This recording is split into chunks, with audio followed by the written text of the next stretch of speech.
gedib qaydanda bunlar eletindən pavarot kesildi. Bunlar eletindən pavarot kesildi. Bir qulaq as məqsinə mənasına, saç vuraram meyxana dəryasına.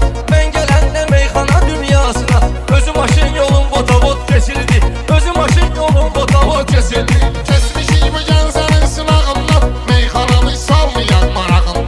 Akula hisslənirdi qabağından, kirkə yedirdi işburot kesildi.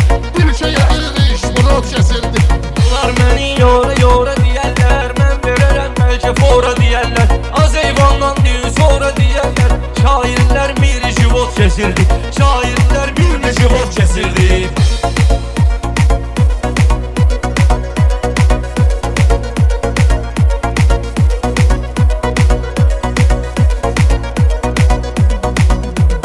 Rəşad göydə günəş kimi doğmusan, mən özü bir görməmişəm boğmusan.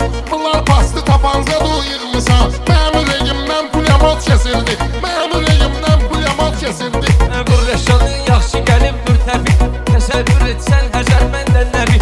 Açıb şəhərdə meyxanə məktəbi, dərs olandan olana xod kesildi. Dərs olandan olana xod kesildi. Bunlar bizim qaşları, Rəşadı çox istəyirdi həm yaşları. Gəncədə vardı elə qardaşları, Gəncə postun avtopilot kesildi. Gəncə postun avtopilot kesildi. Sənətdə qəhrəmanlığımız olurdu, kim deyər ki yamanlığımız